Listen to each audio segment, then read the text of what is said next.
क्यों आप बिहार में एक चॉकलेट बोमा फटने से भी आपको सीबीआई, आपको एनआईए, आपको एनएसजी जैसे कोई युद्ध हो रहा है। আমরা আগে বুড়িমার চকলেট বোম দেখতাম, এখন পিসিমার চকলেট বোমে যে 4 জনের হাত পা উড়ে যায় এটা জানতাম না। মেঝে খুঁড়ে গোপন কুঠুরিতে অস্ত্র ভাণ্ডারের হদিশ, যা উদ্ধার করতে নামাতে হয়েছে এনএসজি এবং বিশেষ রোবট। সন্দেশখালীতে শুক্রবারের দুপুর থেকে রাত অবধি যা দেখা গেছে তা এক কথায় এ রাজ্যে নজিরবিহীন। শনিবার তা নিয়ে রাজনৈতিক টানাপোড়েনের জল আরও গড়ালো। এনএসজিকে নিয়ে সন্দেশখালীতে সিবিআই এর অস্ত্র উদ্ধারের ঘটনায় এবার জাতীয় নির্বাচন কমিশনে নালিশ জানালো তৃণমূল। চিঠিতে লেখা হয়েছে, সন্দেশখালীর একটি ফাঁকা জায়গায় অনৈতিকভাবে তল্লাশি চালায় সিবিআই। ভোটের দিন তৃণমূলের ভাবমূর্তি নষ্ট করতেই সিবিআই এর এই তল্লাশি।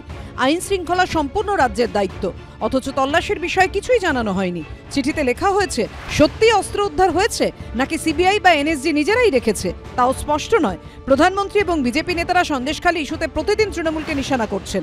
আরও একবার প্রমাণিত হলো সিবিআইকে বিজেপি ও কেন্দ্রীয় সরকার অনৈতিকভাবে ব্যবহার করছে। সোর্সেস সেড বাড়ির মাটি খুঁড়ে পাওয়া গেছে, ওখানে কে রেখে এলো? আদৌ রাখা ছিল না, যারা রিকভারি করতে গেছে তারাই নিয়ে গেছিল, তার কোনো প্রমাণ নেই।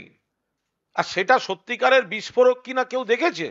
তা আবার বলছি, আমাকে ওই এলাকার দুজন আমাদের জানালেন মৌরলা মাছ নিয়ে এসছে। ওটা আজগুবি গল্প। সোর্সেস সেড বলে একটা ওয়ান সাইডেড প্রেস রিলিজ বা ওয়ান সাইডেড স্টেটমেন্ট দিয়ে বেঙ্গল গভর্নমেন্টের বা বাংলার বদনাম করা হচ্ছে। তো সেগুলোর প্রতিবাদ জানিয়েছে তৃণমূল কংগ্রেস। তৃণমূল কংগ্রেস চিঠি দিতে পারে, সে চিঠি দেওয়ার অধিকার তাদের আছে।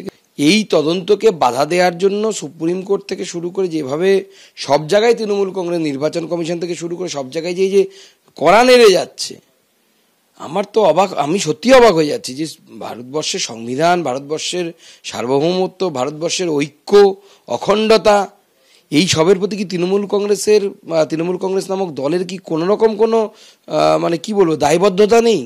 সন্দেশখালীতে শুক্রবারের অভিযান নিয়ে শনিবার প্রথমে কুলটি ও তারপর আসানসোলের সভা থেকে আক্রমণ শানান মমতা বন্দ্যোপাধ্যায়। কালকে আবার ন্যাশনাল সিকিউরিটি গার্ডকে নিয়ে গেছে, এনআইএ কে নিয়ে গেছে, সিবিআই কে নিয়ে গেছে। লোকাল পুলিশও জানে না তুমি যেটা নিজের না নিয়ে এসেছো কি করে জানবে? তুমি নিজে 5টা বন্দুক নিয়ে এসে পকেটে করে কারো বাড়িতে ঢুকিয়ে দিলে, প্রমাণ তো নেই।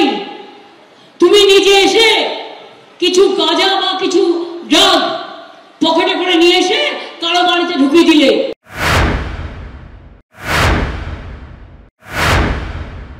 ये किस तरह की सरकार है और वहां की कानून व्यवस्था ठप हो गई है। सरकार लगता है ही नहीं। और ममता बनर्जी जी कभी खड़ी होती हैं तो किसी भ्रष्ट अधिकारी को बचाने के लिए, कभी किसी व्यापारी को बचाने के लिए, तो कभी अपने भ्रष्ट नेताओं को बचाने के लिए। बम धमाके, गोला बारूद, ये आम बात बन गई ममता बनर्जी जी की सरकार में। कर्नाटक में बम धमाके होते हैं तो संरक्षण पश्चिम बंगाल में ममता बनर्जी की सरकार के राज्य में मिलता है। সব মিলিয়ে ভোটের আবহে সন্দেশখালীতে অস্ত্র উদ্ধার ঘিরে সরগরম রাজ্য রাজনীতি। কৃষ্ণেন্দু অধিকারী, আশাবুল হোসেন ও অর্ণব মুখোপাধ্যায়ের রিপোর্ট, এবিপি আনন্দ।